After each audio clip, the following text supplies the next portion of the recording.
The thief has stolen parts again? How am I going to track down this crook? Oh, it's you! There have been a few unusual thefts in the dwelling over the past few days. The vagrants say that the parts they worked so hard to obtain have completely vanished. They're worried that there's a thief in the dwelling. Despite our investigations, no one has been able to track down the thief.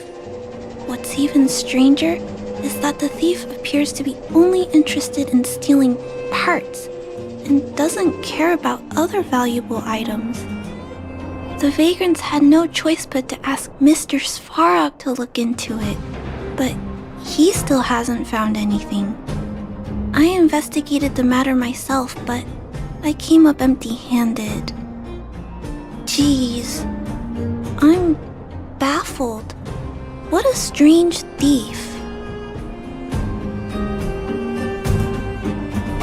Are you also here to look into this case? Perhaps if we work together, we can uncover some clues that I missed.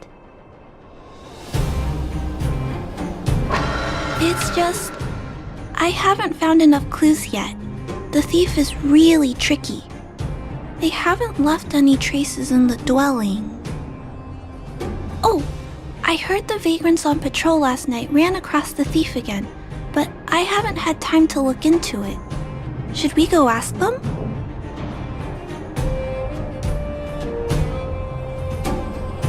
You sound so cool. You're like one of the characters from Mr. Svarog's movies.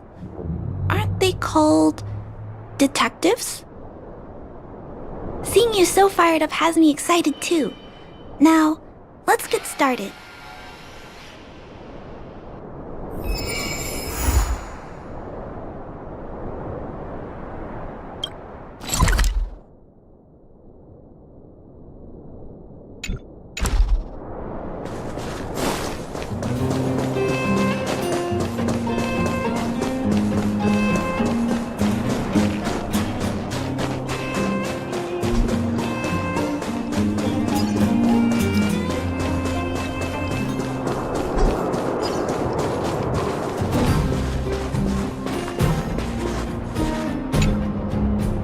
Sir, how are you? I heard you saw the thief who stole the parts last night. Can you tell us what happened? Ah! Who's there? Oh, Clara, it's you. I thought it was... You scared the living daylights out of me. I did see the thief last night, but who is this person next to you?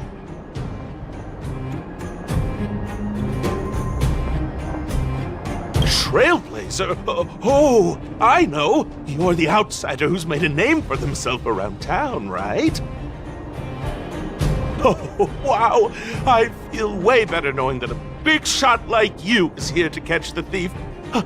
Hold on. I'll explain what happened last night. Just let me gather my thoughts first. Okay.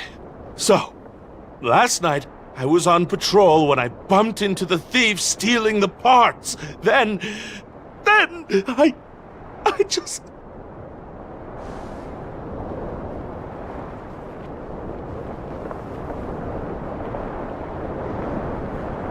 Goodness! Okay, I'll explain slowly. I was cold and hungry while on patrol last night, so I decided to return to the dwelling and heat up some leftover canned food for a snack. But when I entered the tent, the thief's silhouette scurried across my vision. I couldn't see the thief's face because the tent was so dark, but I could tell he wasn't a nice guy. Because when he turned to flee, he swung a knife right across my face. In that moment, I really thought I was going to die. I could feel the blades chill on my cheeks and smell its rusty scent. The weapon that fella had was definitely a metal one. That's the only thing I'm certain of. Also, I saw the outline of him in the dark. The fella's head was absolutely square! Yes, you heard me, square! Can you believe that? Someone with a square head? It was truly terrifying!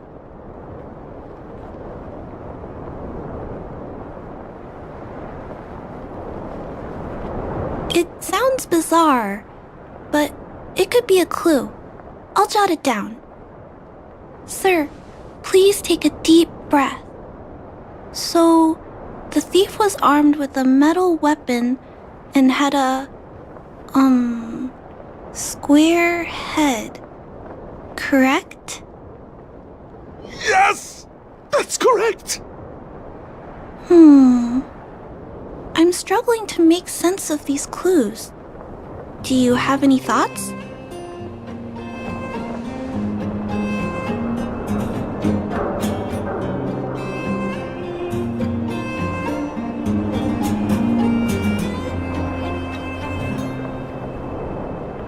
I'm sorry.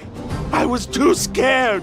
When a shadow leaps out at you, who could possibly pay attention to such tiny details? It seems that's everything.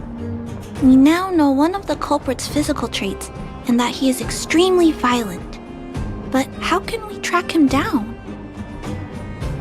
Ah, yes! I remember something! While the culprit was hurrying to escape, he knocked something over. He may have left some clues or something. This is a crucial clue. Let's go investigate the crime scene together. I think he ran that way. No one has touched the crime scene, so any traces he left behind should still be there. Please, catch the thief for us.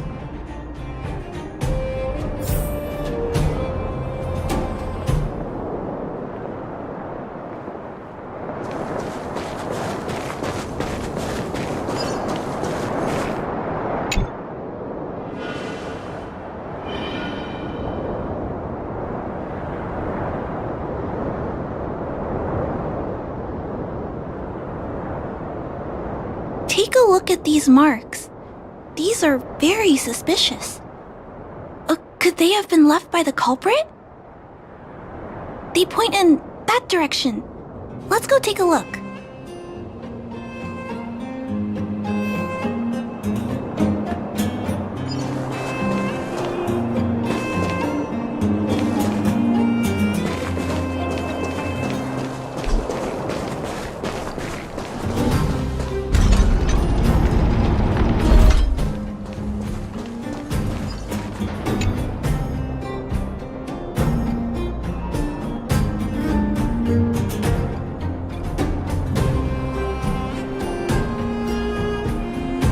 Look at these. How unusual. They don't appear to have been left by a human.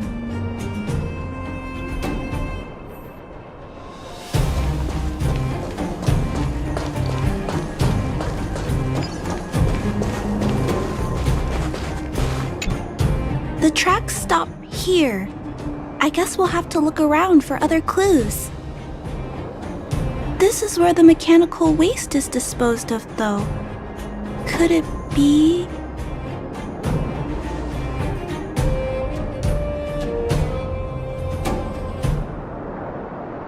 Oh, okay.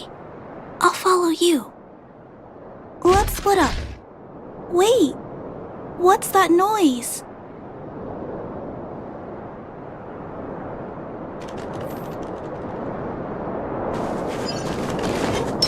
A will of metal and stone.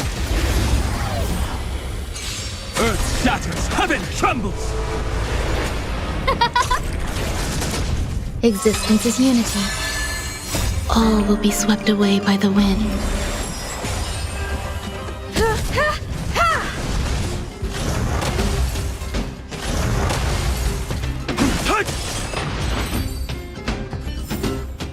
Bearing their hopes, I guard this land.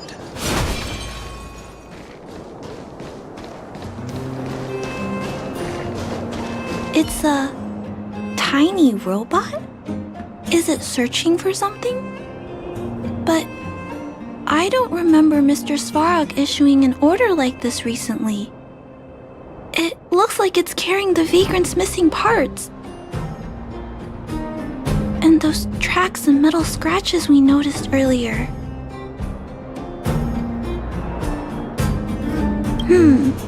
It appears we're thinking the same thing. This small robot doesn't appear to be a Belobog creation. It looks like it's been welded together from random scrap metal materials. It appears to have a small mechanical arm. It's noticed us! Human. Injured. No. Hurt. Please don't.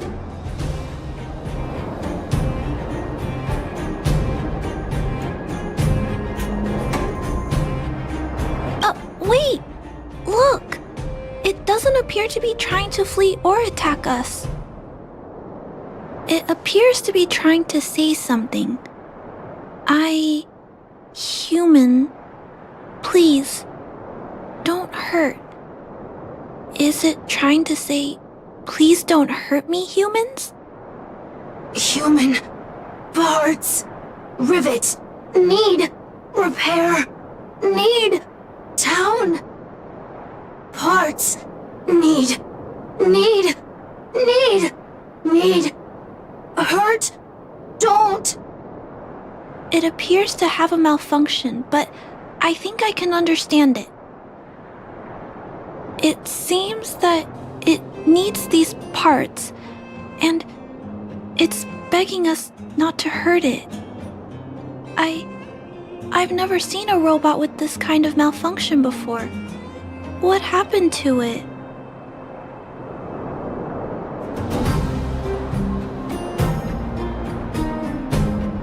Although the small robot appears to want to communicate, its speech is all scrambled.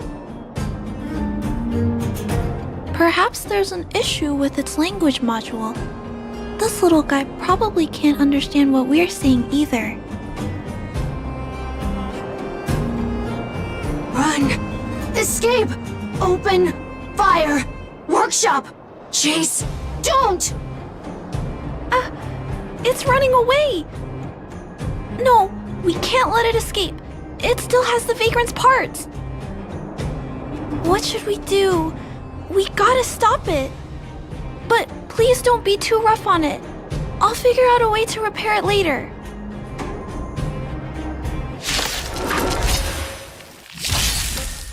Hurt. Pain. No. Hurt. Don't. Pain. Suffer. Sorry. Parts. Sorry. Oh, stars, give these trailblazers your blessing! Eternal. Sorry. Hurt. Suffer. Pain. No. Pain. Sorry. Sorry. Pain. Hurt. Sorry. Suffer. Sorry. Sorry. Pain. Sorry. Ouch. Pain. Sorry. Why? Sorry. Pain. Suffer. Sorry. It seems to have stopped working.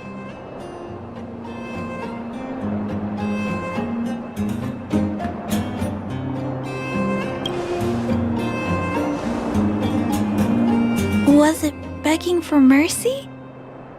I'm not sure what happened either. I feel bad about this. I guess we should return this little fella and the parts. I think I can... I'll repair it.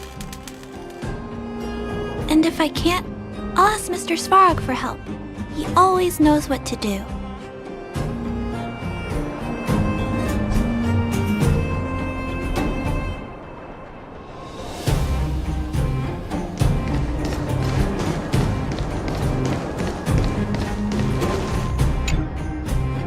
Initiating assessment of the robot's condition. Please wait, Clara. While Mr. Svarog is assessing this little fella, let's give it a quick checkup ourselves.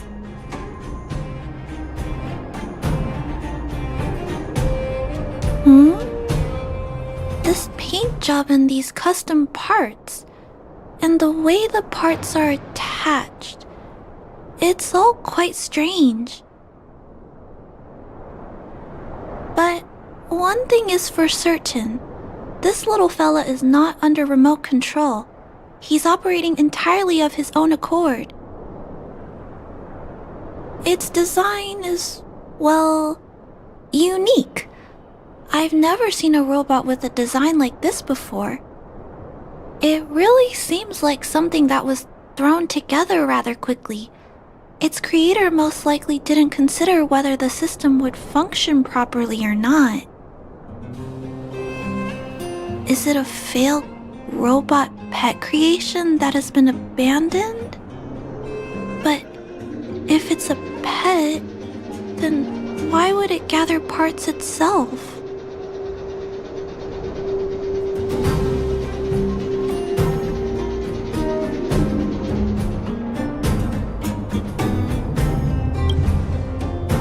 I've heard that some vagrants in the dwelling keep the little robots they find as pets.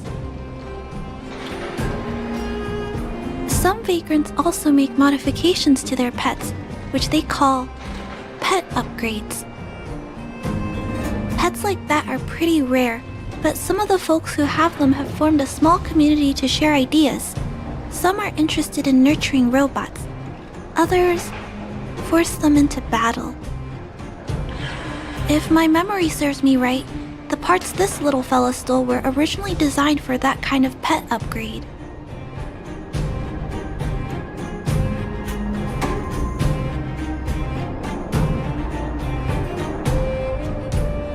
The vagrants, or to be more accurate, the majority of the people in the underworld, regard robots as nothing more than tools.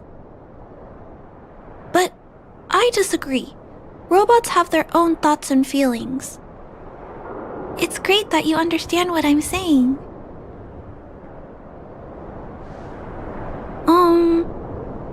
I'm sorry. I just suddenly felt some strong emotions. Let's get back to work on repairing the small robot.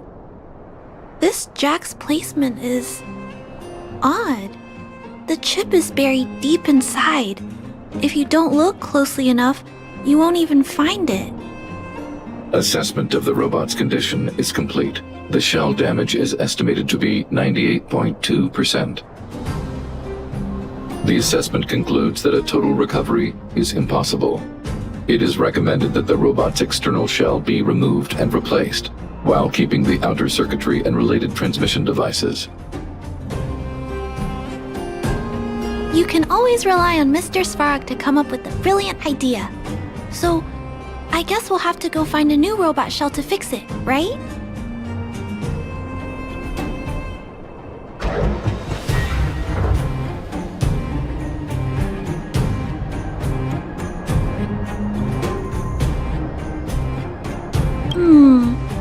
I'm not sure if anyone sells this kind of thing. However, there must be some robot shells lying around the machine graveyard. Everyone calls it a graveyard, but there are actually lots of useful parts buried there. I'm gonna return the parts to the vagrants first. Then I'll check on the little fella. Can I trust you to find a shell in the machine graveyard, big sister?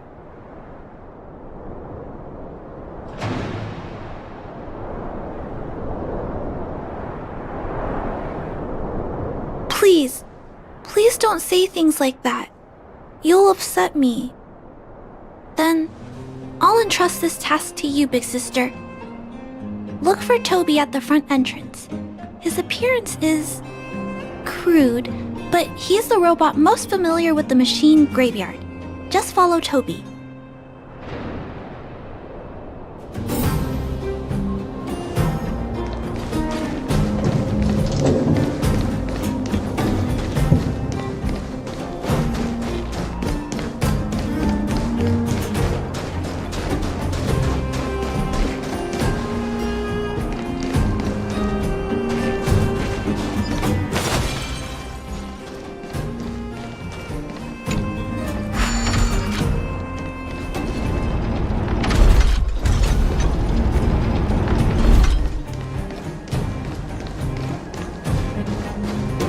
Hello, guests of Miss Clara. Please do as you wish.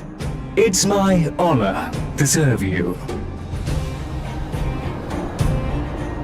Miss Clara has assigned me the task of planning your sightseeing route in the machine graveyard. I will guide you down the path.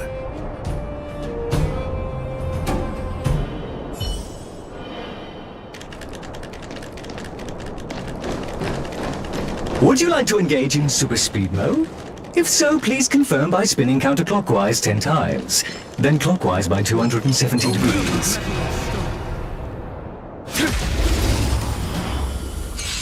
Earth shatters, heaven trembles! Humanity never conceals its desire to control the heavens, and I'm no exception.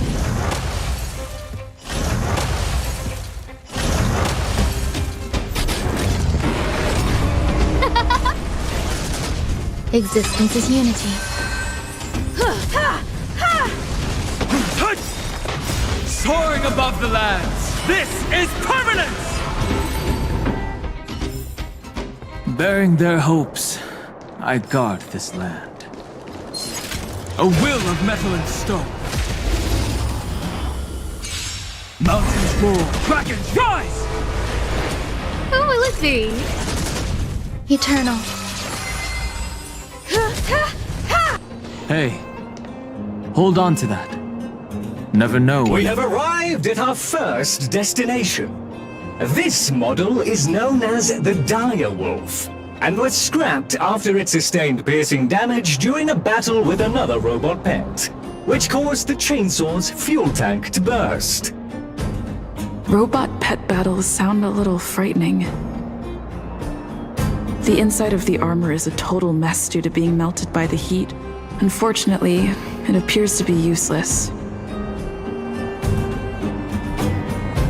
We are on our way to the second destination. Please take a seat, buckle up, and hold tight.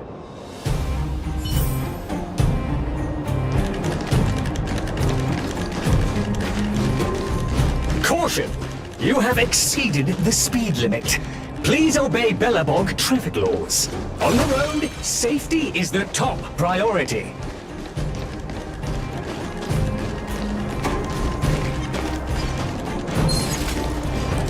A will of metal and stone. Earth shatters, heaven trembles! Existence is unity.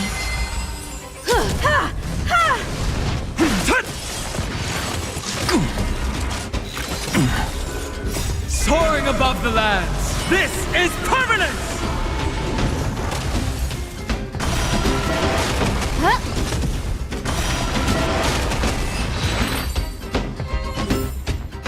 Bearing their hopes, I guard this land.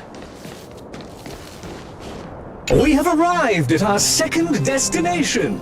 This module is called the Beetle, which is the same as mine.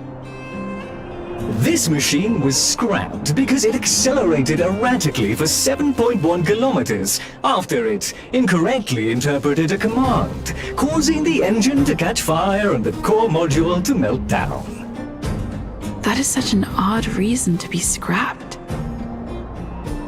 However, the shell appears to be in good condition, so I'll bring it with me. Your trip has concluded. Please keep an eye out for vehicles approaching from the back or sides, as well as enemies and automatons. Your trip has concluded. I appreciate you putting your trust in Toby. A 5-star review for this trip has been automatically generated for you. You're welcome.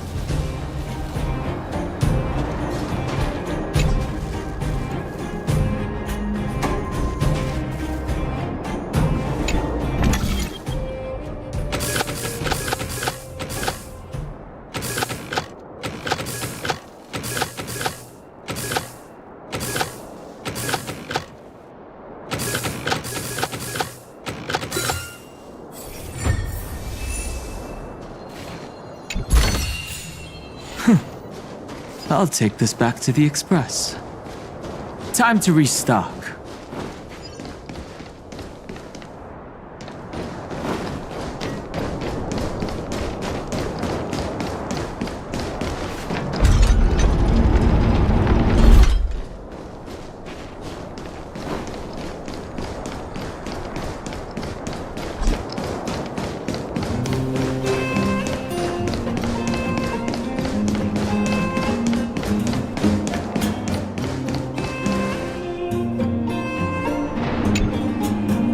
Clara, it's time for a break.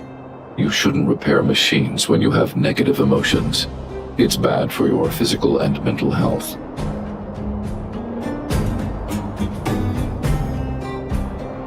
Don't worry, Mr. Svarog.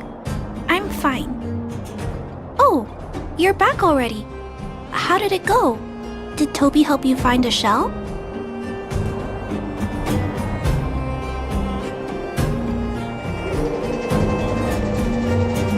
This shell. It doesn't appear to be the same design as this little fella's.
But it shouldn't matter. The structures of these small robots are nearly identical. Thank you for bringing this to me. I finished extracting that chip from the small robot. Now, all that's left to do is move all this circuitry into the new shell.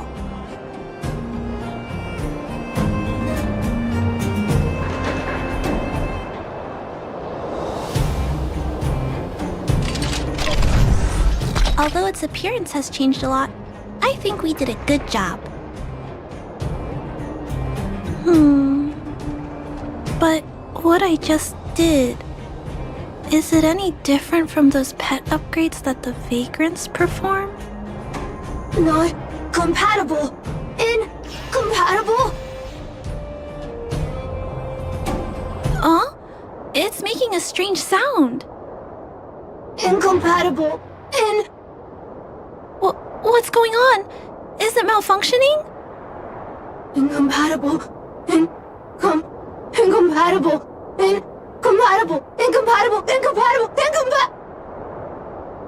Risk level high.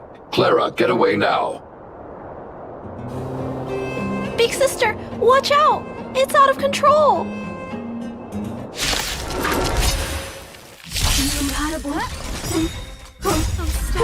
These trailblazers, you're blessed. Incompatible. All will be swept away by the wind.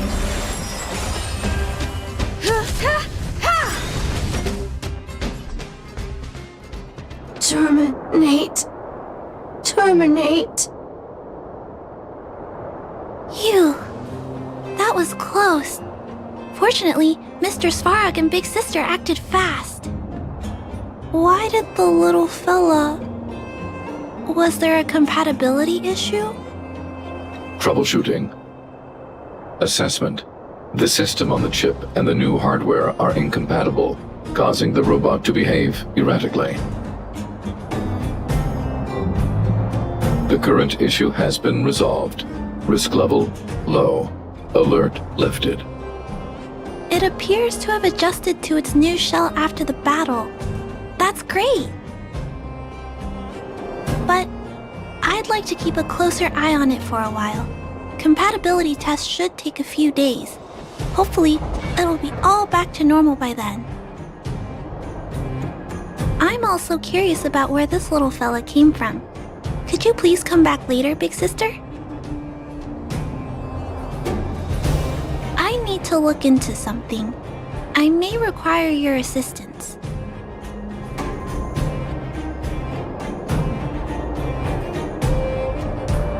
you, big sister. I'll text you when this little fella is fixed.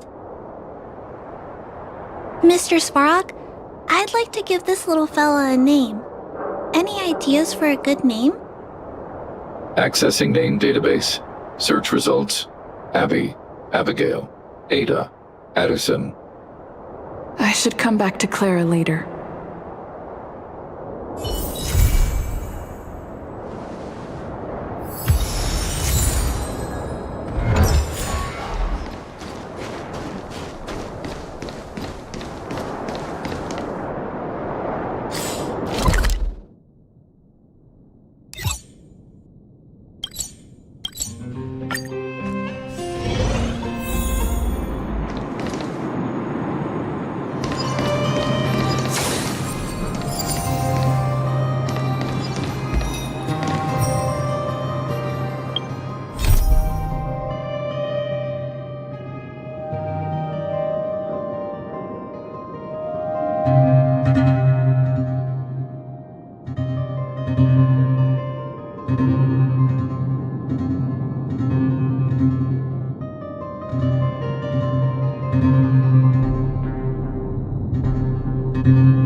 When the heart changes, so does the world it sees.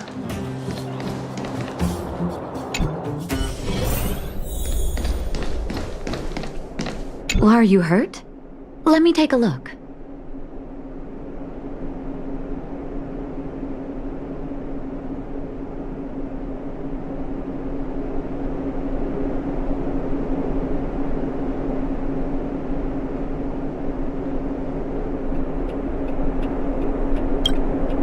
You came at a good time. There is something you can help me with. According to my patient records, there are a few that haven't come for their follow-up visits. It happens from time to time, but never as regularly as this. I'm a bit concerned. Have you heard of the Complex Illness Mutual Aid Society?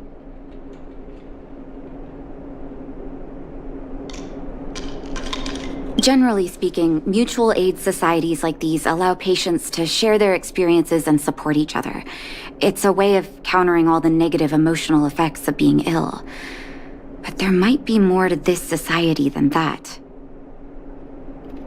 I've got a few patients who have started refusing treatment since joining the society. It certainly makes you wonder.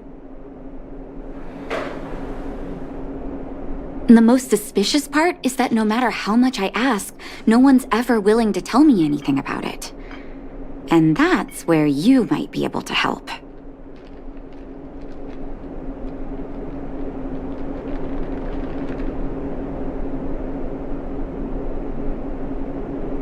It sounds dangerous, but what I want you to do is actually very simple. Investigate this so-called mutual aid society and find out what exactly they're up to. If I find out they're preventing me from doing my job, or if they're bringing harm to my patients, I won't just sit on the sidelines. Can I entrust you with this task? This little clinic has huge numbers of patients to deal with every day. If I didn't have you here to help me out, I wouldn't be able to focus on giving them quality care. Good luck. I'll be sure to thank you properly when you're back.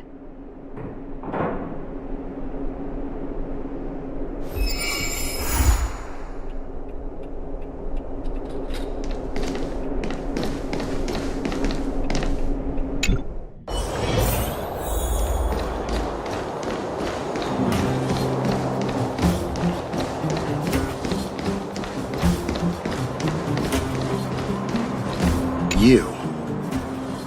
I've seen you in the clinic. You run errands for Natasha, right?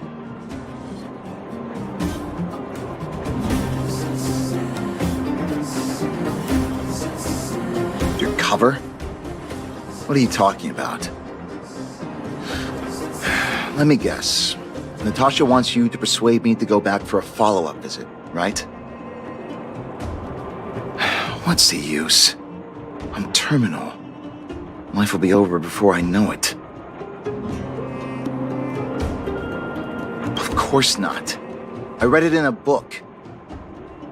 Every book I read has descriptions that match my symptoms exactly. I can diagnose myself with a dozen incurable diseases before I get halfway through. For people in my situation, a follow-up visit is just a waste of time and money. Not to mention medicine.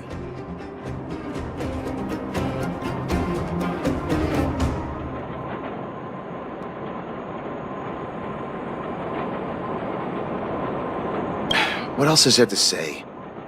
Natasha was seeing me free of charge.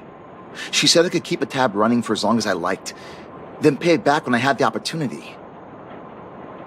I guess I'm too proud.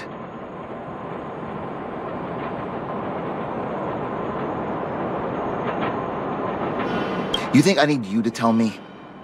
Don't try and persuade me. I've already thought this through.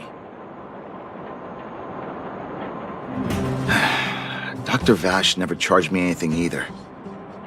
Natasha's great, but Vash was always my number one. Natasha's brother, they both used to practice medicine back in Rivertown. And I heard he was a top student from the Overworld Medical Academy. Bellabog's main hospital wanted him. I have no idea what convinced him to set up down here. A kind heart, maybe.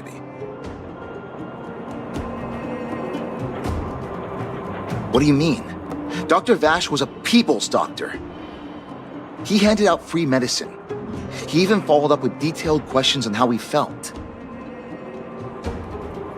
The underworld is always short on medical resources. They say that Dr. Vash made all his own medicine himself.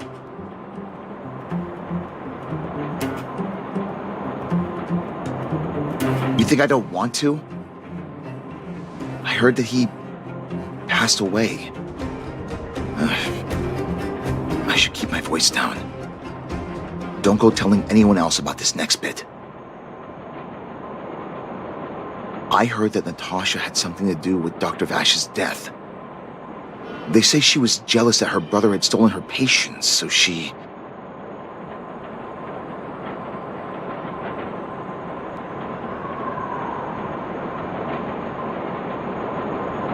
It's just something people were saying. I don't think Dr. Natasha could do something like that. Forget I said anything. Since Dr. Natasha sent you over specially, I'll do her a favor. I'll go to the clinic for my follow-up a little later. Bye for now. Avoiding a follow-up visit due to money issues. I should find another patient to talk to.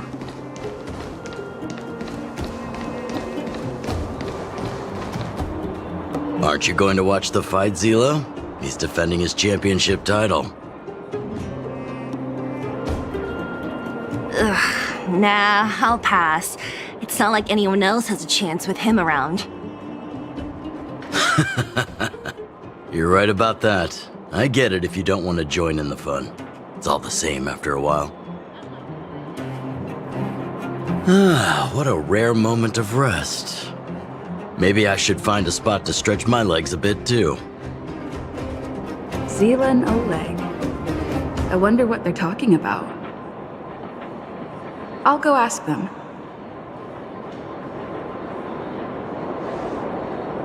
Hey, isn't that the Trailblazer? It's been a while since I've seen you around. How you doing? Hey, how have your travels been? Thanks to you, things are pretty peaceful around here. The Chief and I are getting restless.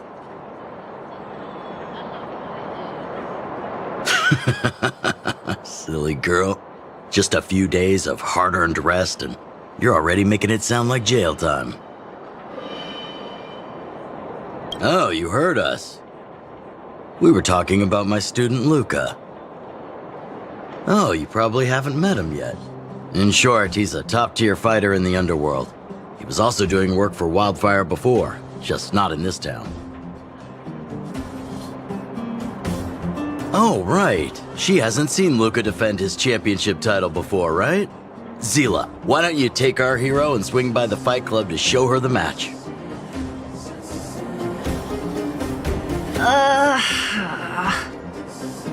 What?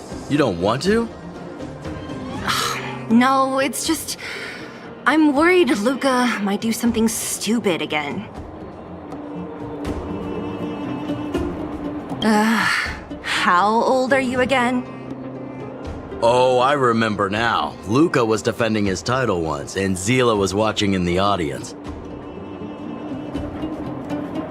The opponent for that fight was too weak. They went down with just a few punches.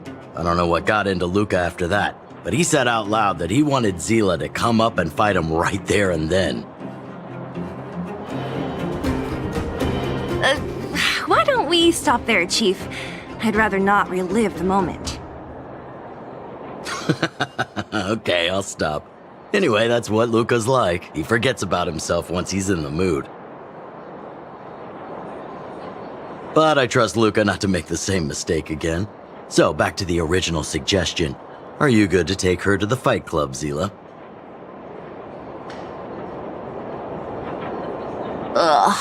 Fine. I'll take you there.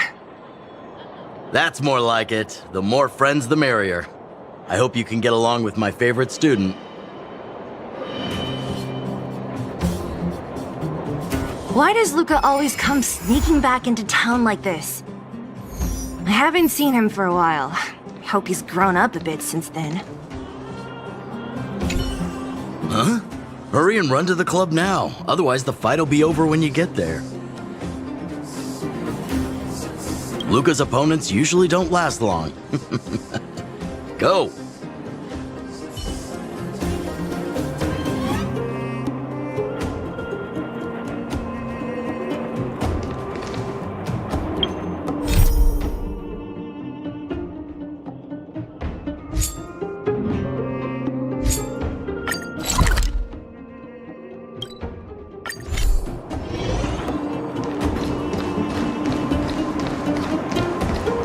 Plenty of time. What was that?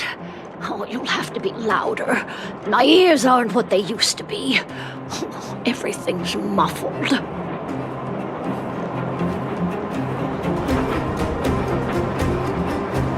Ah! A follow-up visit. Is that what you're asking about? Natasha's a wonderful girl. She always gives me a thorough checkup. But at this age, it's rather a lot to bear. Even if they could cure me. I'm sure I wouldn't be around for long.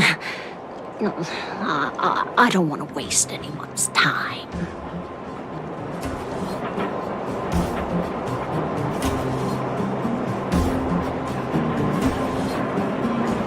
Not for youngsters like yourself. When you get to my time of life, good health is a bit of a luxury, I'm afraid. My husband had the same illness as me, but he never touched the medicine. He wanted to make sure I had enough. Then, one day, he said he needed to take care of some things at the mine. He never came back. He was forever saying he wanted to go before I did. Ah, selfish old fool. I miss him. Now that he's gone, who cares how long I stick around?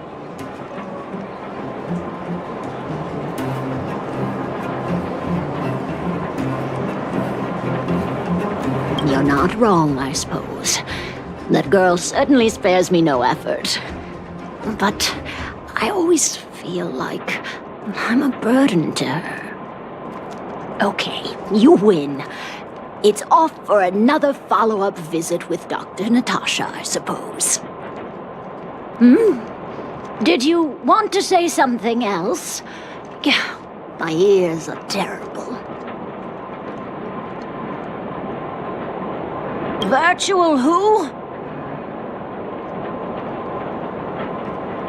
All right, I heard you. Do you have to shout? No, I've never heard of any mutual aid society. Avoiding a follow-up visit due to her husband. I should find another patient to talk to.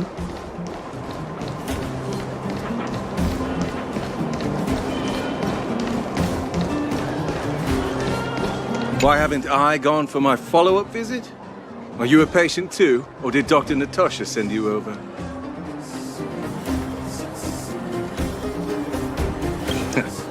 You should head on back then. Thank Dr. Natasha for her concern. I don't need Dr. Natasha's help now. Tell her to save her worries and medicine for other people.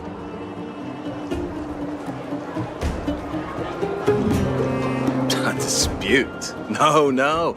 She's the only kind-hearted doctor in the underworld. I just don't really approve of her methods, that's all. Too idealistic and no real efficacy. She tries to save everyone, which means she can't save anyone.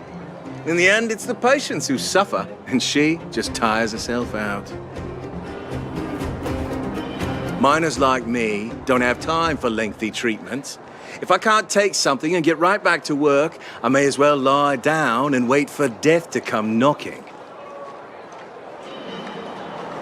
Did you, know Dr. Vash? His wonder medicine is cheap, and the results are immediate. You just need to be willing to take a little risk. Dr. Vash's medicine is different. Lots of people make a full recovery after taking it, but some get worse, and the unlucky ones check out early. Even knowing the risk, most people fight tooth and nail to get hold of the medicine. You know why? You're smarter than you look. When life forces you to the edge, you'll throw yourself at any opportunity, even if it means risking it all. People like us, a slow and torturous treatment is the same as a death sentence. If it's between that and a quick result, we'll take the latter. Forget it. Why am I telling you all this? Dr. Vash is dead anyway.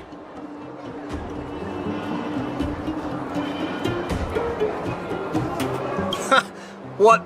Now you're interested in the wonder medicine? Listen up. The Complex Illness Mutual Aid Society is still selling that medicine. I can tell you where they trade, but there's a rule. You must not tell any of this to Dr. Natasha, you hear? If you break the rule, you'll face the consequences. Here, take this. It's the address. A final warning. Do not reveal this information to Natasha. I know where to find the wonder medicine. What should I do next?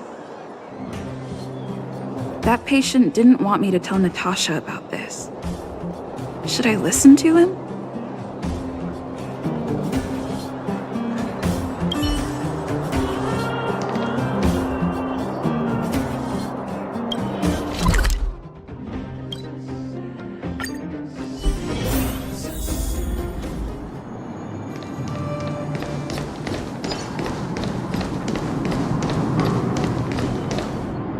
Hey, where do you think you're going?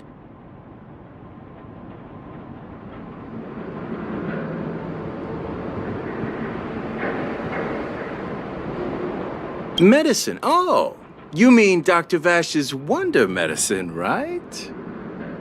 You're the same as everyone else that comes through here. If you want medicine, you don't need to go any further. You talk to me. And we only take cash. This ain't a charity.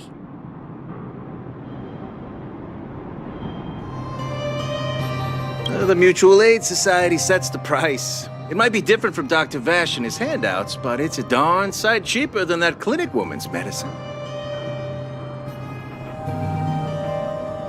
Well, are you buying or not? Spit it out. I don't have time for chit-chat. Wait a minute. Your clothes.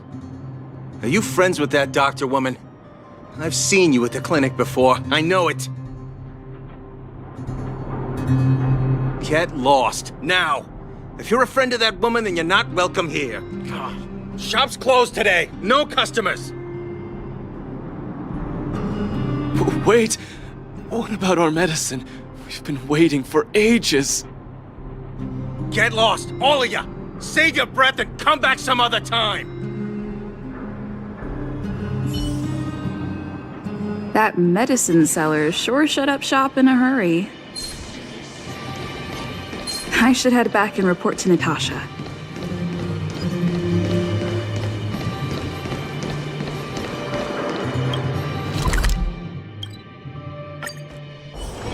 When the heart changes, so does the world it sees. Are you hurt? Let me take a look.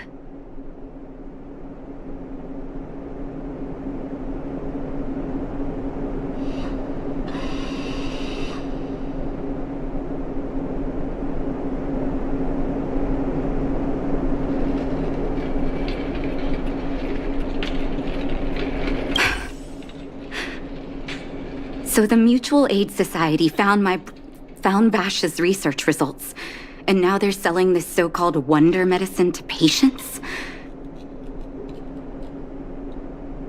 Any organization doing something like this is interested in more than just mutual aid.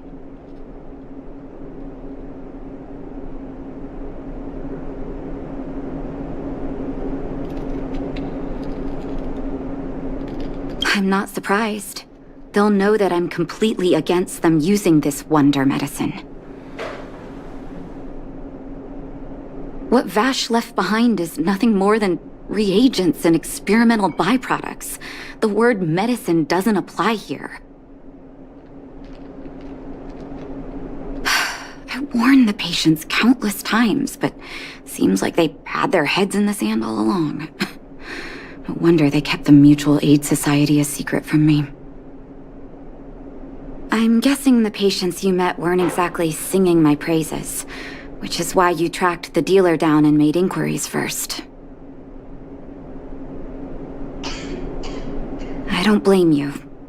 After everything you heard, I'm grateful you came back to find me. Your trust is important to me.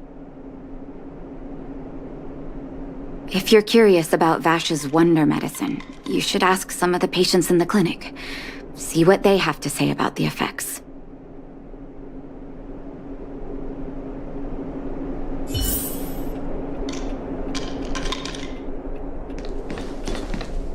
Some people say that Dr. Vash was a saint who came from the overworld to help those in need.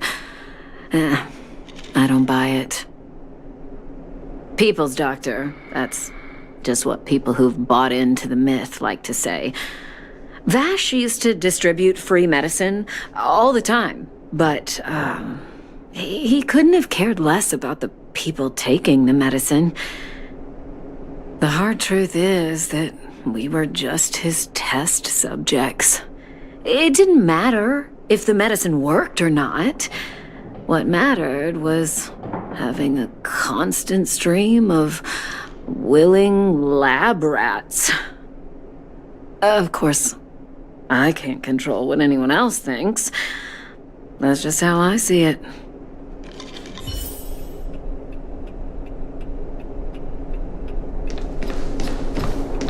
The medicine Vash left behind? That stuff... Can you even call it medicine? I know Dr. Natasha's here, but I have to tell it like it is. Vash had zero medical ethics. He didn't deserve the title doctor. He may have had the capability, but he didn't use it to help anyone. Whenever I went to see him, he never even asked about my illness. He just prescribed me his so-called wonder medicine. If it were you, would you have taken that medicine?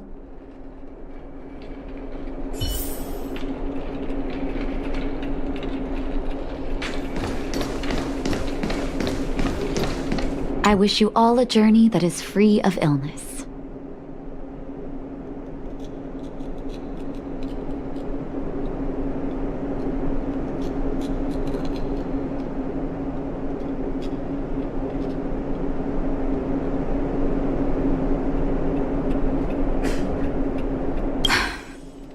I still haven't worked out how to convey it to you.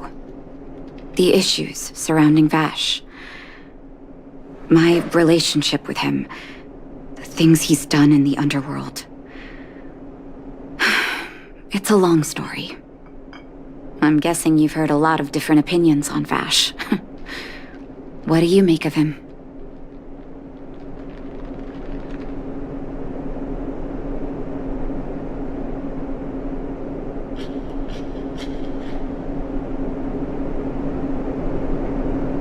I want you to go and visit another patient, a victim of the wonder medicine. I want you to see the real consequences of abusing that medicine. Once you've understood her situation, come back and tell me what you think. After that, I want to ask for your help again.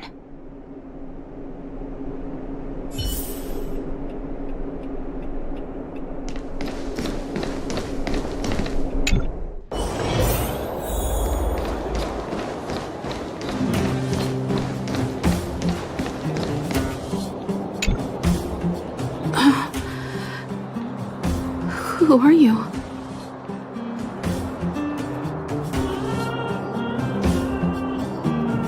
Who? And who am I?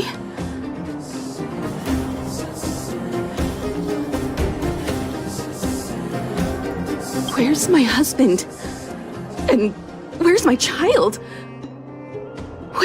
Where are they? You know where they are, right?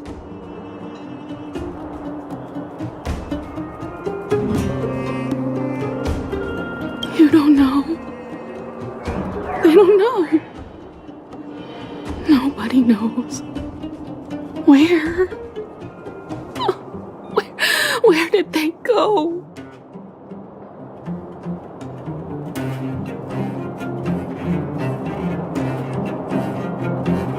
Come over here, child.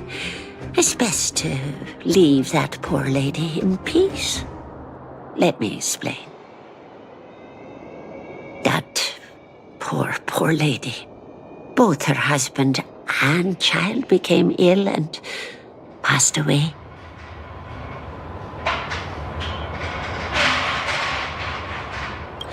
Oh, well, not terribly serious, but they needed to get treatment every now and then, which did impact their livelihood. In order to try and rid themselves of the ailment once and for all, they bought some kind of wonder medicine. Who would have thought their condition would deteriorate so rapidly after they began using it? The two began to suffer terribly, such that death then became a blessing. It wasn't long before they departed this world, one after the other. From that moment on, she became as you see her now. If Dr. Natasha hadn't taken her under her wing, well, it doesn't bear thinking about.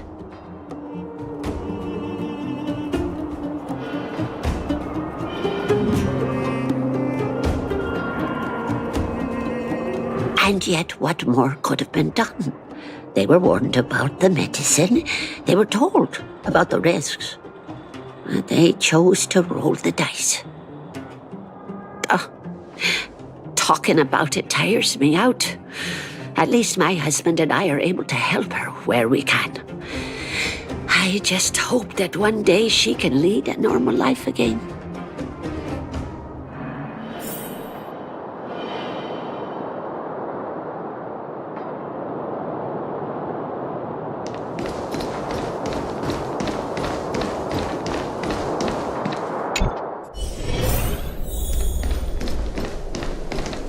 I wish you all a journey that is free of illness.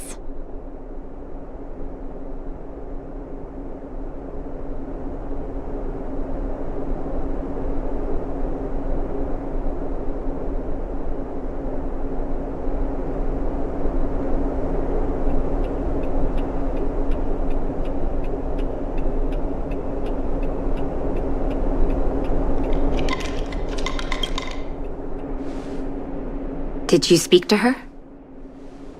By the look on your face, I'm assuming you've come to understand the wonder medicine all too well.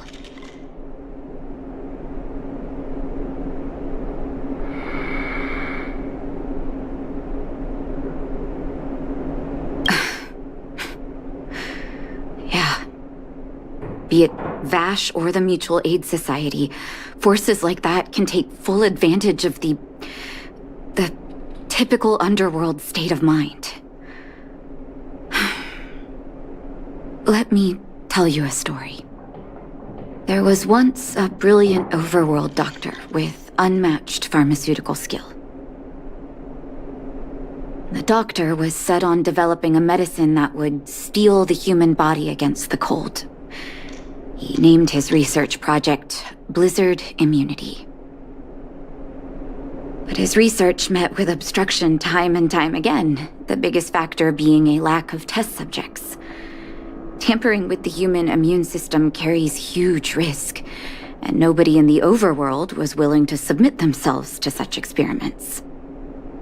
As such, the doctor got in touch with his sister in the underworld, claiming that he wanted to support the medical effort below ground.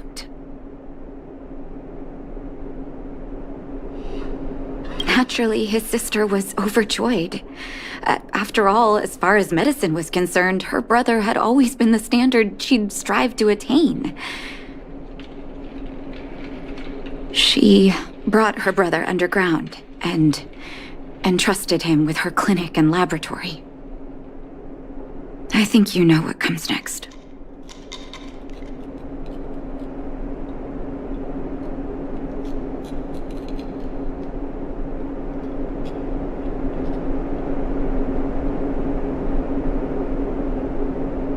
Issuing free medicine to the needy was just Vash's way of conducting experiments on his test subjects.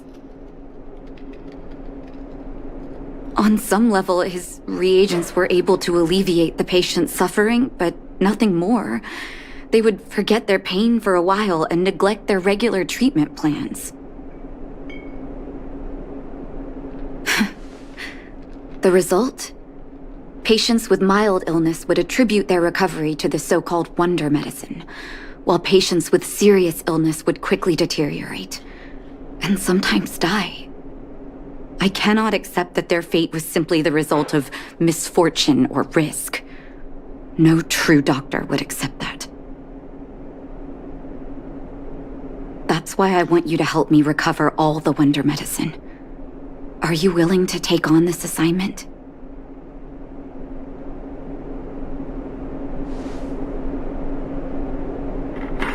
Thank you.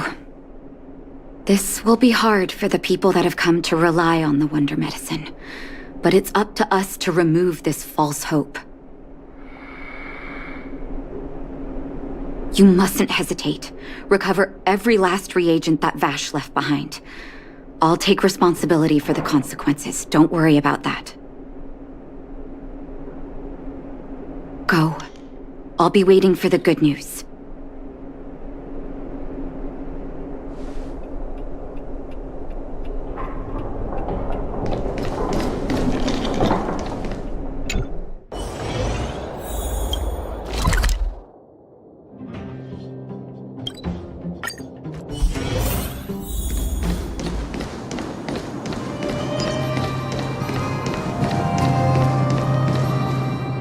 Stop right there!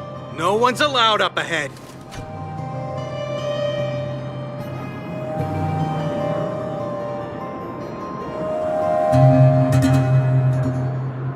Oh, playing the hero, are we? Is this a stick-up? Wait a minute, you're that clinic woman's lackey, aren't you? Did you think the Mutual Aid Society didn't have its own intel? She's after our medicine and sent you here to smash the place, right? Men, look lively and send this idiot packing already.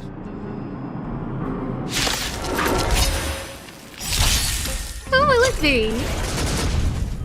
Humanity never conceals its desire to control the heavens, and I'm no exception.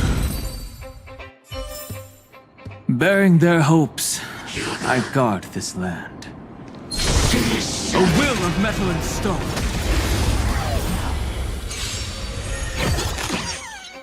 Mountains roar, dragons rise!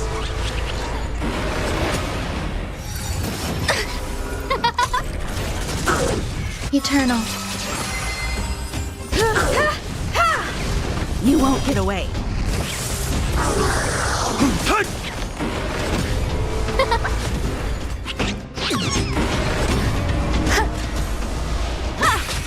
Earth shatters, heaven trembles!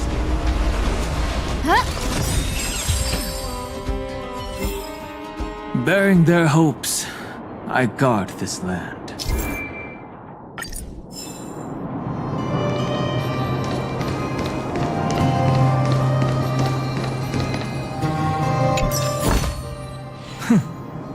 I'll take this back to the Express.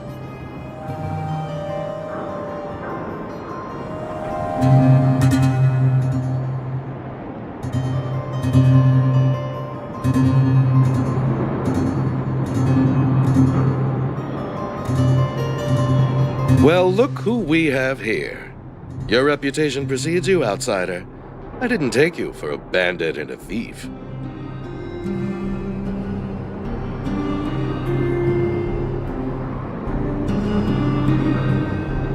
You listen here. I'm the president of the Complex Illness Mutual Aid Society. The medicine we hold here is lifeblood for many of our members. Are you sure you want to deprive them of that? Those poor patients. Along comes a life-saving wonder medicine only to be snatched away by a shameless bandit like you. The underworld is full of sickness. What would happen if we left it all to that clinic to treat? My mutual aid society has relieved that doctor of patients at the end of the road. Shouldn't she be thanking me?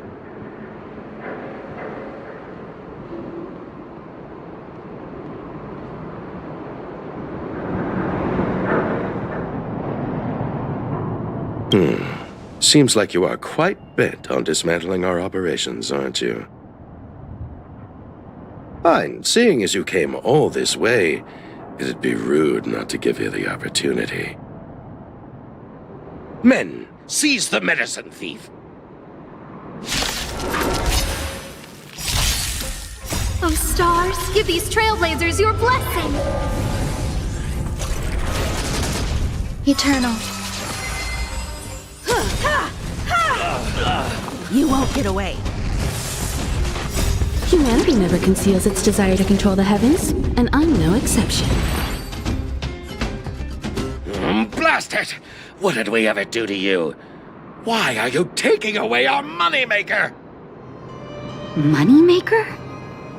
So you admit it then? You're not in this to save lives, you're in it to get rich. What are you doing here? Oh, as if we didn't have enough trouble already.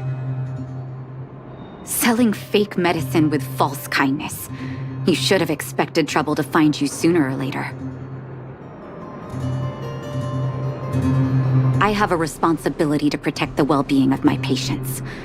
Or to put it another way, I must eradicate any and all threats to them.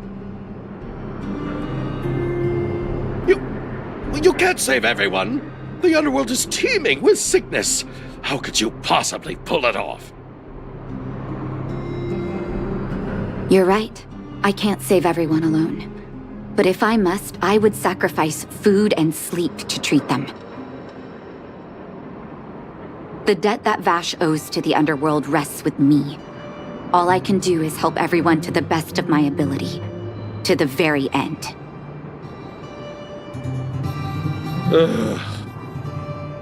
So stubborn. In that sense, you're no different from your crazy brother. I'll take that as a compliment. Thank you.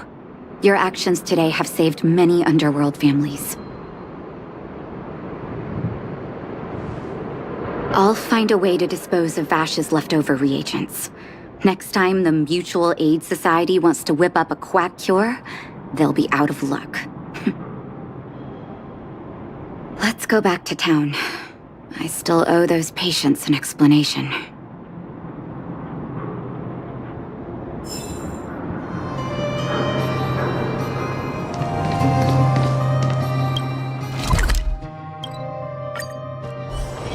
When the heart changes, so does the world it sees. It looks like the patients have surrounded Natasha. Let's hear what they're saying. What are you saying, Doctor? The wonder medicine is out of supply? Correct. That medicine is a wolf in sheep's clothing. Wildfire has cut off the supply chain. Your ailments need rational, scientific treatment. Relying on pseudo-medicines will only worsen your condition. Rational and scientific, huh? The way I see it, you're just jealous you lost your patients. How dare you speak to Dr. Natasha like that? Where are your manners? Ma'am, please think for a moment. How can you still be siding with her? That wonder medicine was working fine for us, and now it's gone because she wants it to be? How can she? I understand your anger, but as your doctor, I ask you to trust my judgment. I will find a way to access more medical resources and help you through your struggles. If I must, I'll get help from the surface. The surface. I almost forgot that you were an overworld big shot. Have some respect for Dr. Natasha. If it's respect she wants, she better find a replacement for the wonder medicine fast. If not, I'll tell everyone about how she set up Dr. Vash. I'm out of here.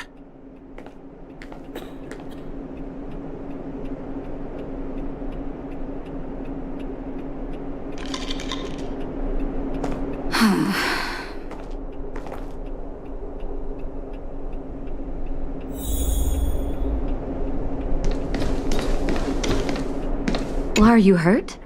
Let me take a look.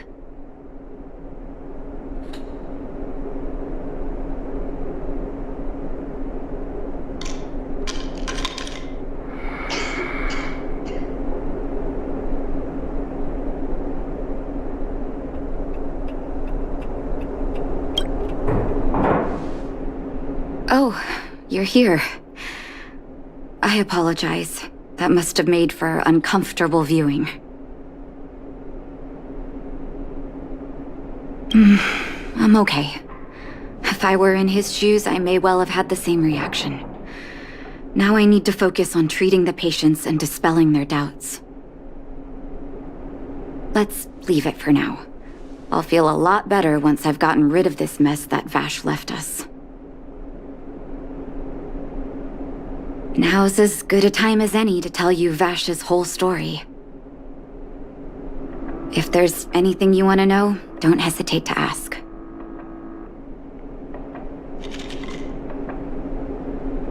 No, but I used to think we were so close that we may as well have been. I, actually grew up in the orphanage.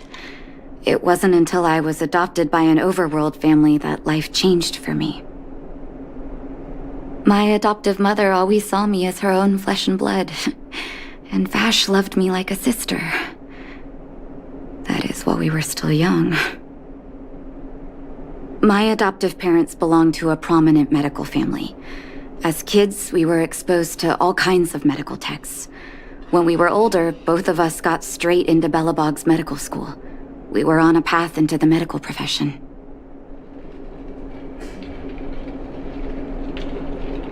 He was gentle and introverted. But when it came to work, he could be absurdly obsessive, like a completely different person. Whenever I made a mistake in an experiment, he'd bite my head off. And then a while later, he'd apologize and comfort me. He was conflicted in that way.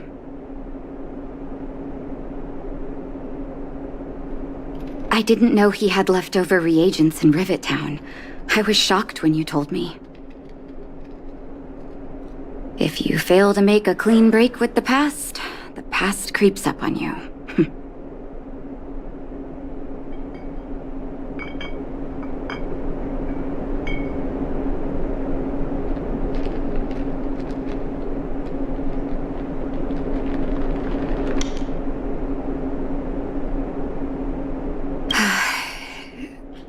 That's a long story. Ever since he was little, Vash had always wanted to develop a medicine called blizzard immunity. He saw the human body's vulnerability to cold as a disease, and wanted to cure it so that humanity could survive the eternal freeze. If he succeeded, people would be able to leave Belobog and rebuild their homes in the snow plains.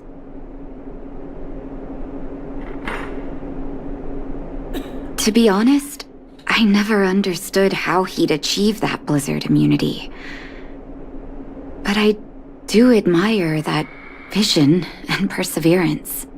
I always chose to believe him, ever since I was a kid.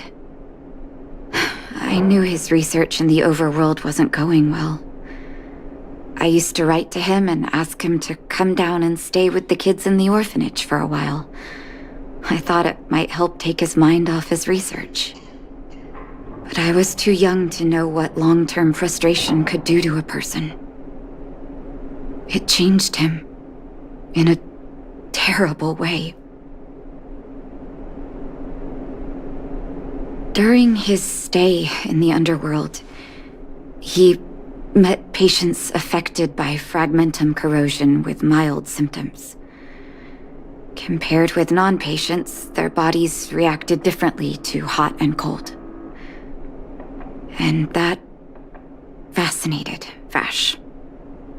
He began to simulate mild fragmentum corrosion, thinking that it could lead to breakthroughs in developing blizzard immunity. Those reagents of his aren't cure-alls for critical illness. That doesn't exist. Vash made the reagents to mitigate the suffering of his patients in the short term. A convenient way for him to observe changes in his test subjects. But behind my back, he had been doling out the reagents to residents who were kept in the dark. When it finally struck me that something was wrong, his terrible research had already turned him into a madman.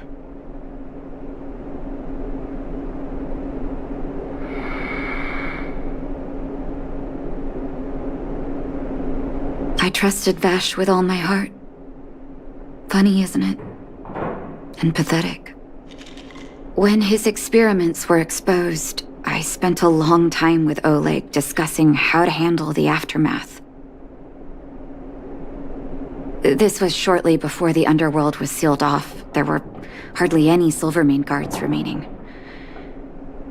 We spent ages trying to find a way to handle Vash. In the end, Oleg suggested that we banish him and permanently deny him access to the underworld. Had his victims found out the truth, Vash would have been torn to pieces by furious underworlders. I was young and weak at the time. Oleg must have worried about how I'd react to such a scenario, or he wouldn't have suggested banishment.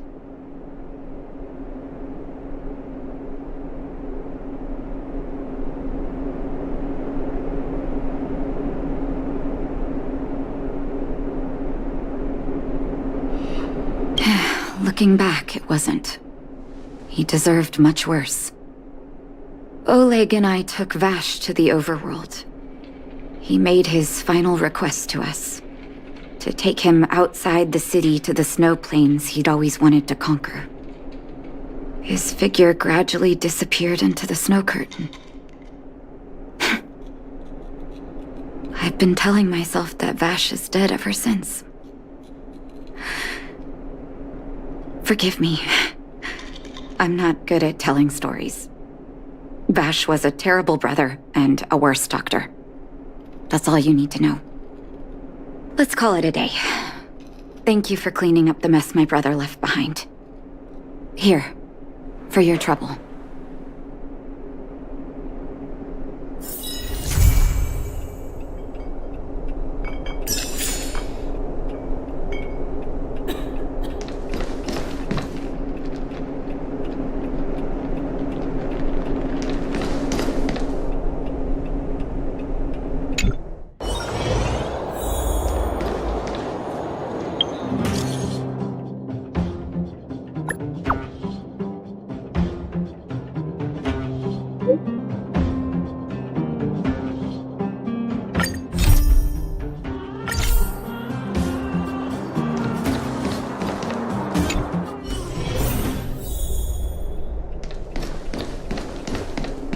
Are you hurt? Let me take a look.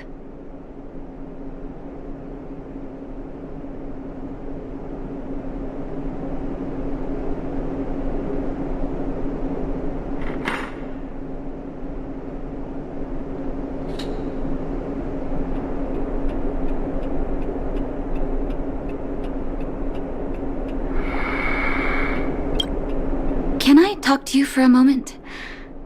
I have a favor to ask. Something rather personal. I want to thank you again for recovering the Wonder Medicine. It meant a lot to me. But disposing of Vash's reagents isn't enough to solve the medical supply shortage. Many of my patients can't be seen promptly, and my stock of medicine is running low. Thanks to you, the route to the overworld through the furnace core has reopened. I'd like to use it to return to the surface and see if I can get some help.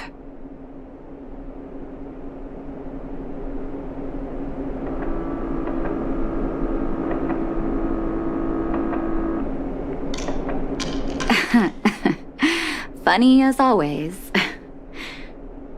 Remember my adoptive parents I mentioned to you a while ago? After the reopening of the furnace core passage, I had an idea. I wrote a letter and asked Sampo to deliver it to my parents' old address. I didn't have high hopes, but amazingly, Sampo brought me my mother's reply.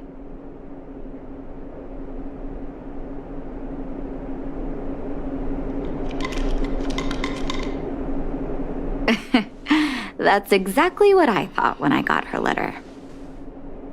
Mom said they still live at the old house, but they're not working on the front lines anymore. They should still have some connections in the medical school and the hospital, though.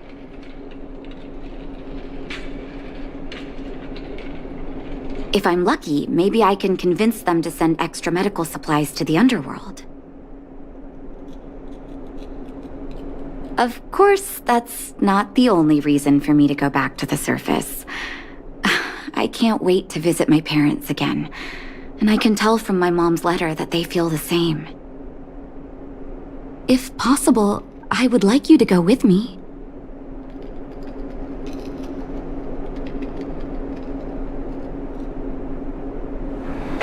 Wonderful.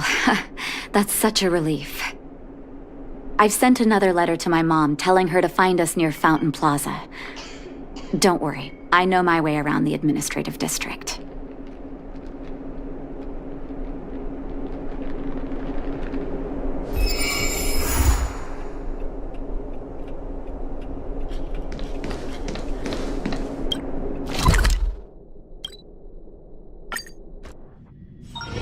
When the heart changes, so does the world it sees.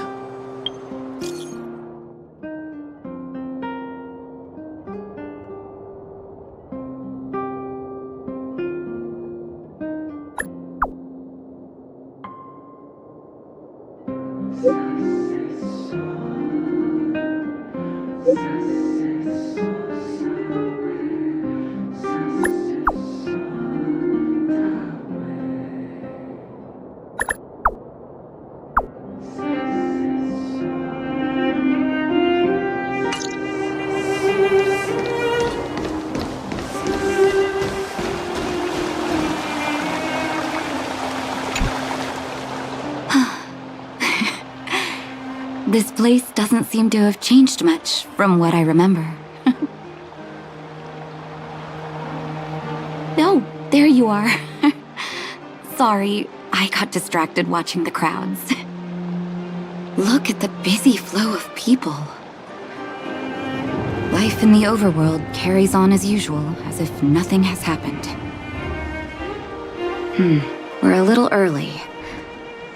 I've got an idea. I want to buy my mom a gift. You're more of an overworld local than I am now. Any suggestions?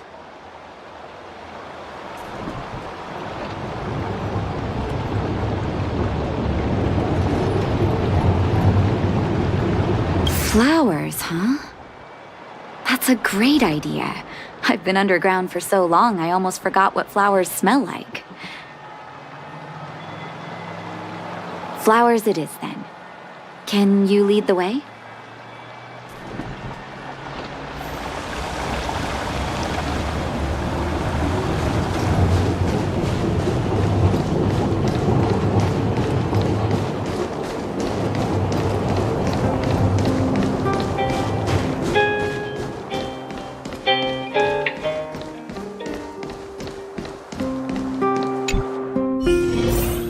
I'll take this one.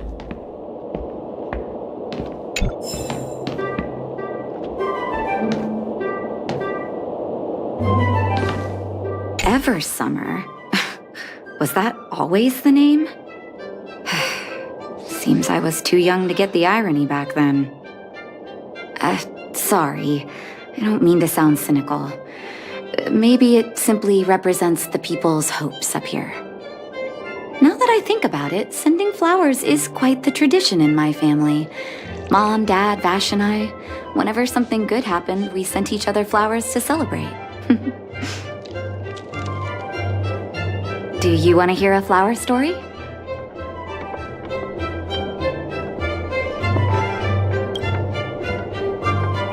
Each year for their anniversary, my dad would send my mom a bouquet of ball peonies wrapped in red paper. I heard that ball peonies represent love that knows no end. It does fit their marriage.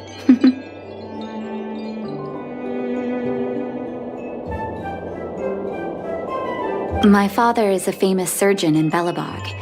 Because of his fame, people in medical circles paid great attention to his surgeries. He always had a lot of stress to deal with. Each time he finished a tricky operation, my mom and I would buy a single stem of sunshine and then pin it on the chest pocket of his apron. Sunshines represent warmth and love of light. For patients on the verge of death, my dad might have been the only light to penetrate the darkness around them.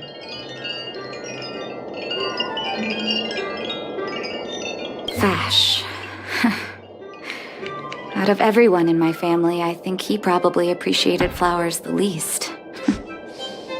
Still, I remember the day he received his offer from the medical academy. My parents took me to the florist, and we bought him the most expensive marquee stem in the shop.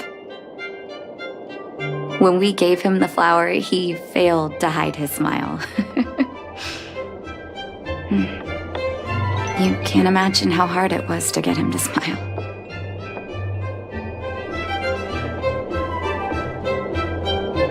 As an orphan, I never knew my birthday.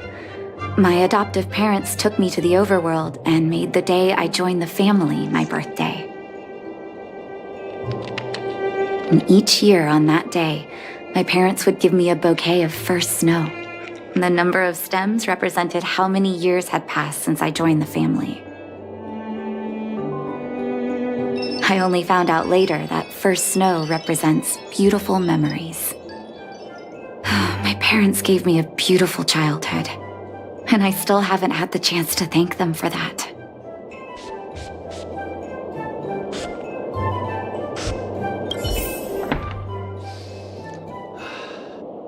I'll take this one.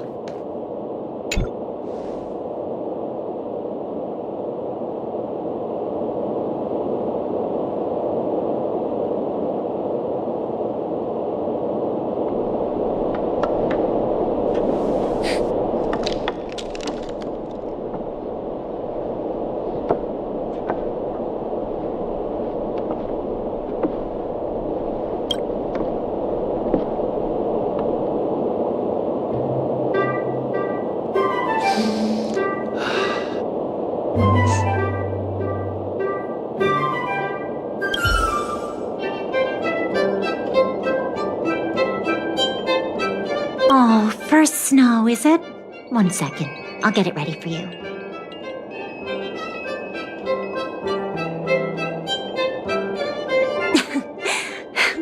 There you go. Sorry for the wait.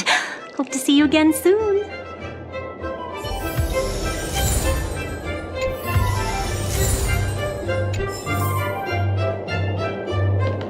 I'll take this one. All done? May I have a look? First snow. Thank you. It reminds me of carefree childhood days. Oh, those times were pure and innocent, just like these petals. I knew you'd pick the right flowers. Mom and Dad will be so happy. Let's go. My mom will be there soon. Best not to leave old folks waiting.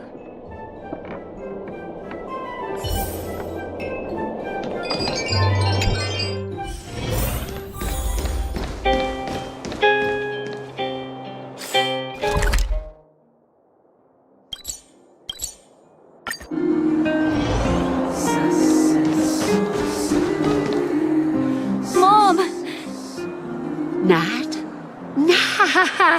is that you? Oh, come here, my darling.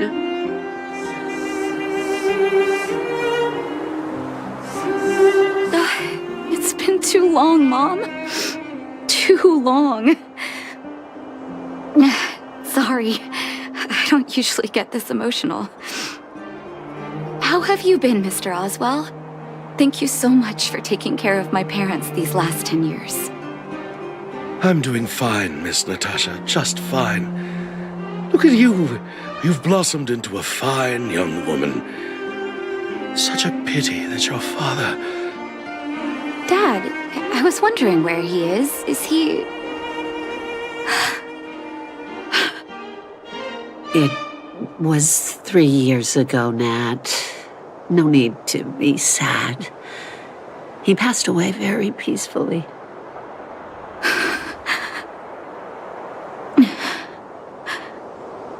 I'm so sorry, Mom. I'm so sorry. For 10 years, I left you both in the overworld. Mr. Oswell, I'm sorry you had to bear all this weight. Don't be, my dear. It is my honor to look after your parents. It's not your fault that they sealed off the passage between the surface and the underground. Don't be so harsh on yourself, daughter.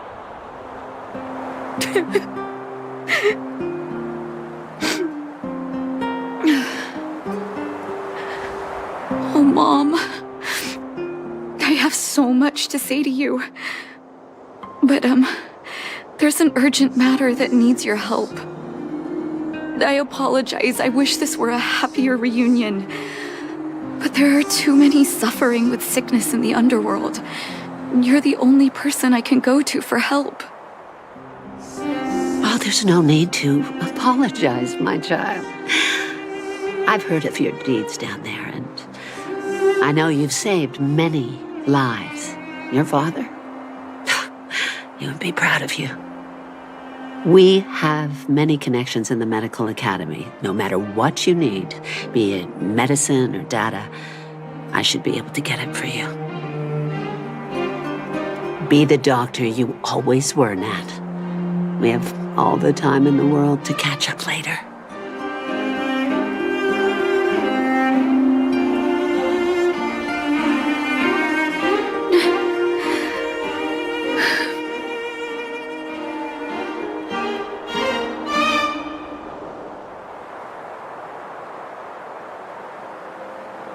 She's always been there for me. With her help, we'll be able to ease the underworld's medical supply shortage. That's good news for patients who'd lost hope. I really wish I could spend the whole day talking to her about the old days. But sadly, now is not the time. Let's head back to the underworld. We need to spread the good news. Miss Natasha, one moment, please.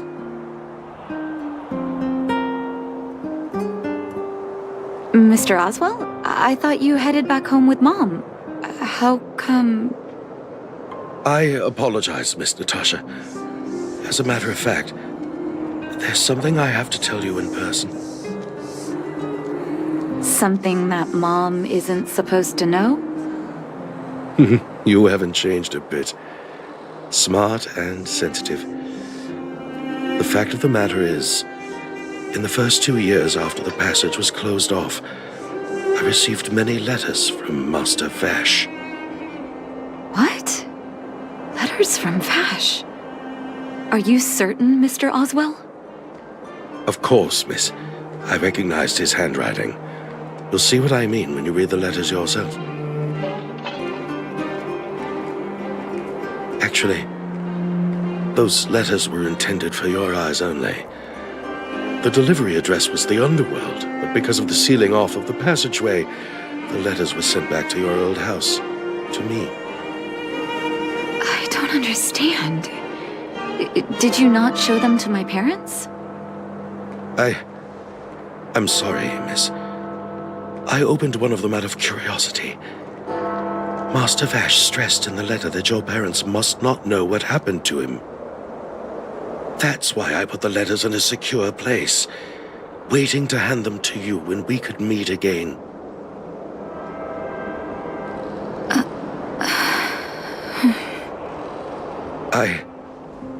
I'm not sure if I did the right thing, Miss Natasha. I just didn't want your parents to feel that their son was so close and yet so far away. Do you have the letters on you, Mr. Oswell? Let me take a look. Of course, here. You can tell it's the young master's handwriting.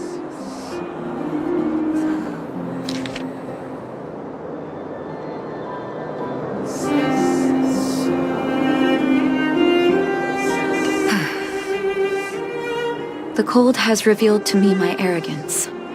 How can a child who grew up in warmth ever begin to comprehend a cure to bitter cold?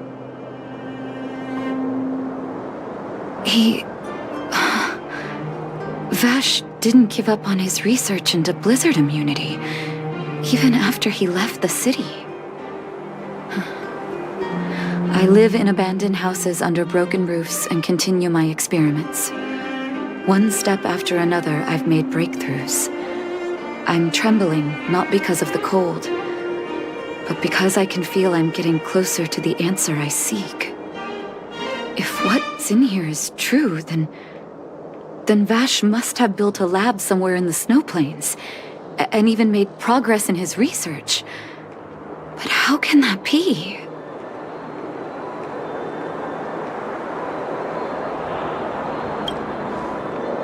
There'd be no point in him lying to me in the letters. Still, it's possible he may have gone completely insane before he started writing them. I need to leave the city to recover my brother's research data. Are you willing to come with me?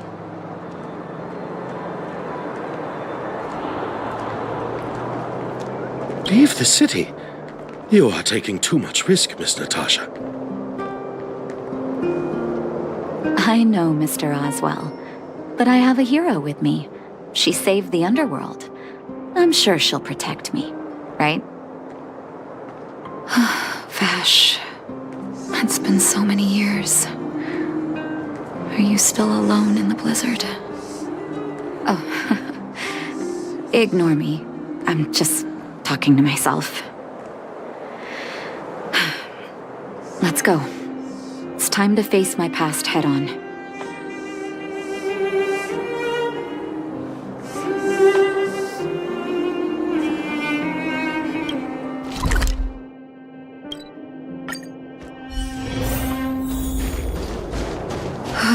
Such harsh cold. It's hard to imagine anyone surviving in these conditions. Unless blizzard immunity is real. Let's hurry up. We need to find any clues that Vash may have left behind before both of us become ice sculptures.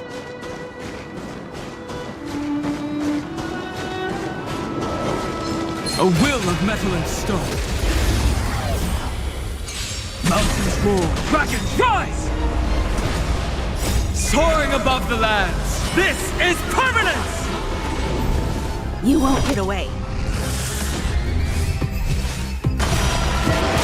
Who will it be? You won't get away. Bearing their hopes, I guard this land. A will of metal and stone. Earth shatters, heaven trembles!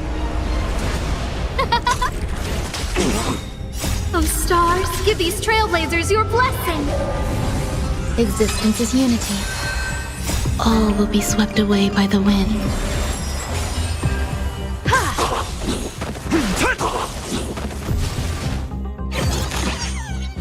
You won't get away. Humanity never conceals its desire to control the heavens, and I'm no exception.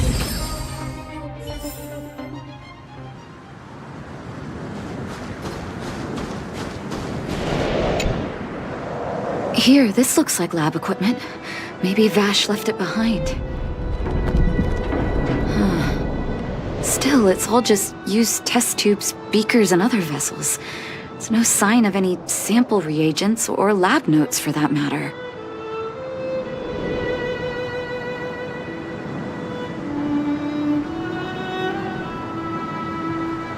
Oh, I know my brother. He's meticulous when it comes to medical experiments. There's no way he wouldn't document his results. I want to go deeper into the snow plains. Can you press on any further? Gosh, the temperature keeps getting lower, but we can't give up halfway.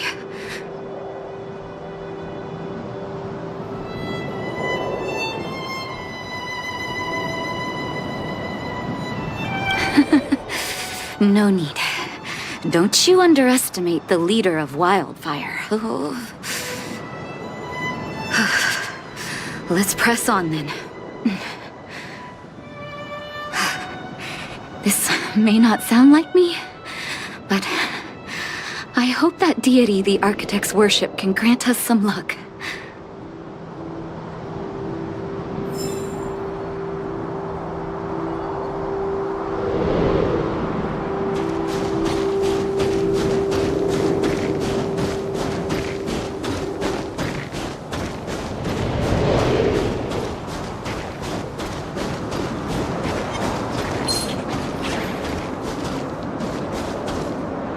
Citizens? Outside the walls?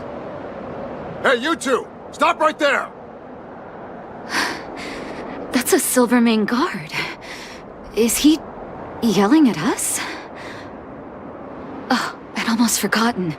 No one can leave Belobog without authorization. Looks like we need to talk our way out of this.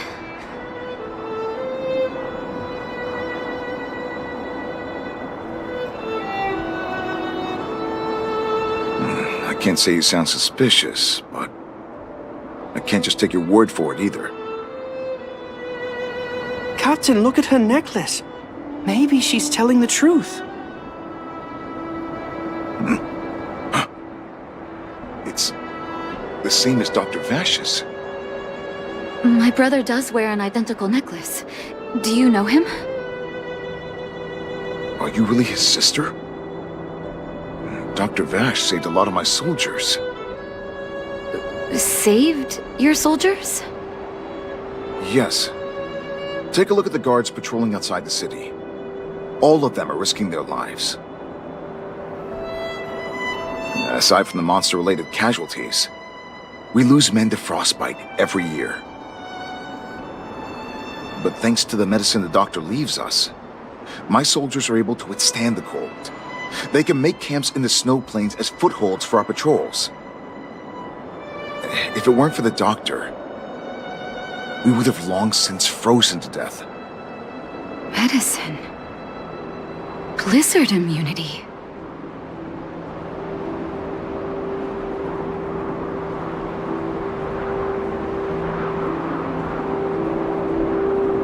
The medicine is extremely potent. A small vial can keep someone warm for a week. We have over half our stock left. Dr. Vash is elusive. My squad only met him once, and he didn't seem like the talkative type. He leaves the medicine at specific locations, and our patrols go there to collect it. Speaking of the doctor, it's been a long time since we last saw him. At least 2 or 3 years.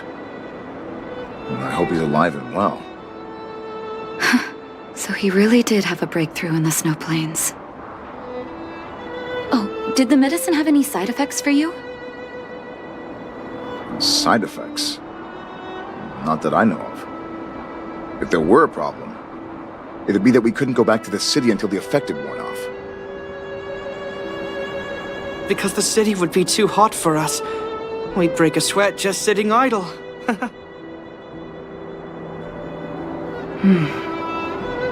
Thanks for the information. We're planning to head deeper into the snow plains to find my brother. Seems like you've made up your mind. I'd really like to send some of my men with you, but we can't leave our posts. Here, take this medicine. If what you two told me is true, I'm sure you're more than capable of handling yourselves out there. Thank you, Captain. We'll take it with us.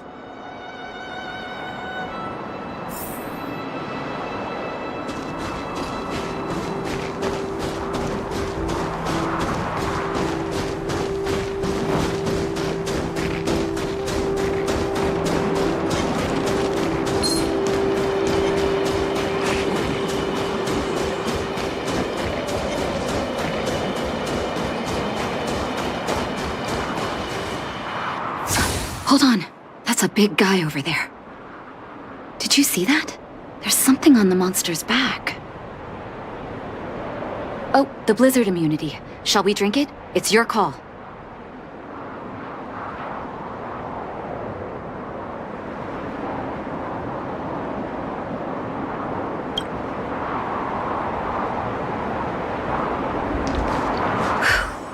I'm ready. Doctor's got your back.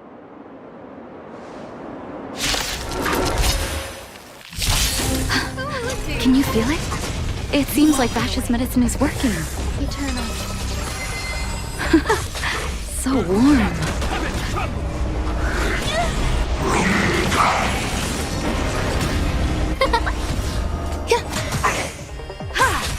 Mountains roar, dragons rise!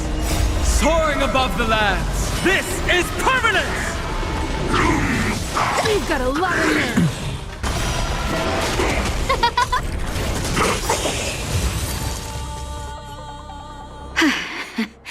It's done. Oh, it was my first time seeing you in battle.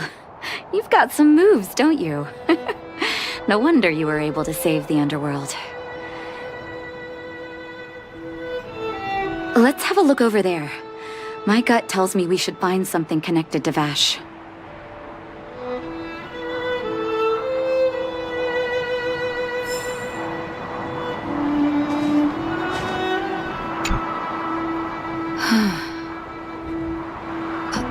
These are records of his experiments. It's Vash's handwriting. This must be the location of his final lab. Come have a look. His last experiment was nearly 2 years ago? What happened after that? But his notes seem to suggest he was working to improve blizzard immunity. Brother, where are you? What happened?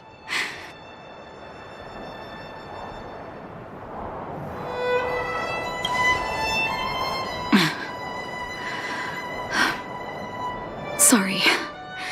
I needed to take a moment. After seeing the letters Mr. Oswald kept for me, I was hoping things might have ended differently. I shouldn't have asked you to come with me to such a dangerous place.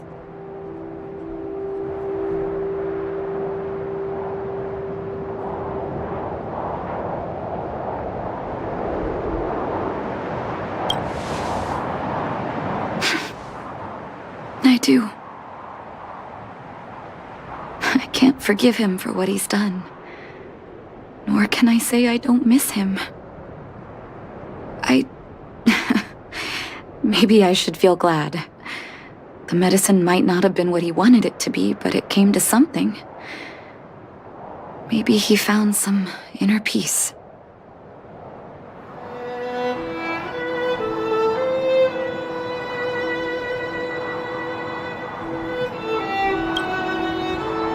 You're right. There can be no forgiveness for the crimes he committed. He didn't deserve the title of doctor. But maybe this blizzard immunity can now bring benefit to others, even if it was made by a monster.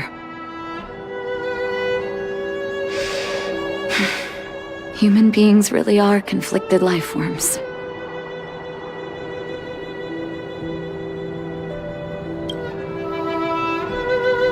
I'll take his records and data with me and continue what he started. One day the world will see a perfect blizzard immunity. Before we leave, I'd like to ask for another favor. The last one, I promise.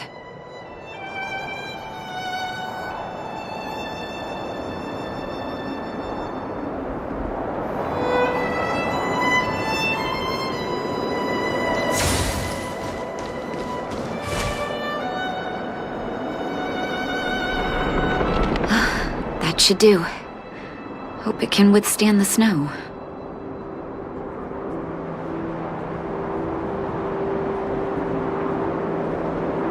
You're right. Let me think. Here lies Vash. My brother. That'll do. Thank you for helping me. I feel like a great weight has been lifted. So long, brother.